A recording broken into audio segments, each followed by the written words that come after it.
Hello everybody, I decided to do my project on transportation at Malpas Corner Elementary School. So starting off, we have about 467 students that attend Malpas Corner. Out of those 467, about 50 to 75, depending on the day, are car riders. And in the afternoon, we have some students that don't car ride or ride the bus, and they stay in an after school program. And depending on the day, that varies between 35 and 50 students. And the rest are bus riders. So obviously, the majority, around 67 or 76%, are bus riders that go to school.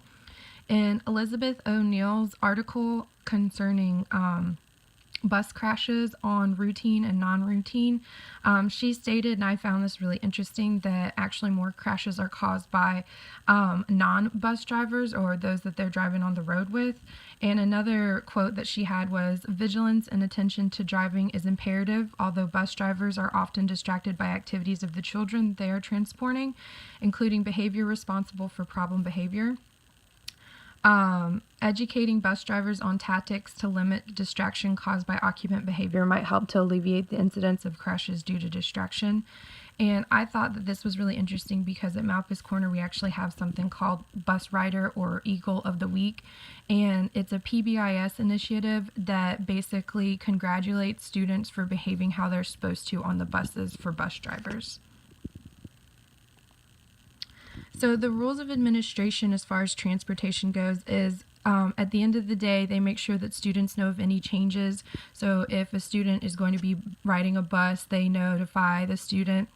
If the student is going to be a car rider, of course, they notify the student as well. And they only allow changes to be made either in person or through note. And no phone calls are allowed to be made for those changes.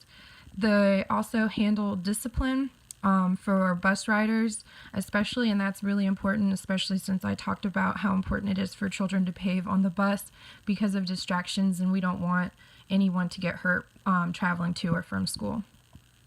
They also make sure that duties are equally distributed in the morning and afternoon from teachers so that supervision and safety are number one priorities. Teachers are located throughout the school in the halls, around the buses, around car riders, so that students are always supervised, and if anything happens, a teacher's close by. They make sure that parents are aware of bus changes or tardiness. Usually an all call is made, and so parents know that a bus is going to either be late or that their child is going to arrive on another bus. And then finally, we have a principal and an assistant principal, and they kind of switch roles. Sometimes one deals with bus riders in the afternoon and the other one deals with car riders. One problem or one challenge that they have kind of encountered is making sure rules of traveling on the bus are upheld consistently, because some bus drivers are a little bit more lenient about things than other bus drivers are, but we're trying to make sure that all bus drivers have the same rules and utilize them when it comes to students riding on the buses. And then a strategy is, she said, that involve all of those who are involved with transportation when making decisions. An example that we actually had recently was car riders in the afternoon. It was being a little chaotic in the hallways, so we got an email from our assistant principal talking about dismissal for car riders and bus riders, and she discussed it with everyone in the school, like, what do you think would work better?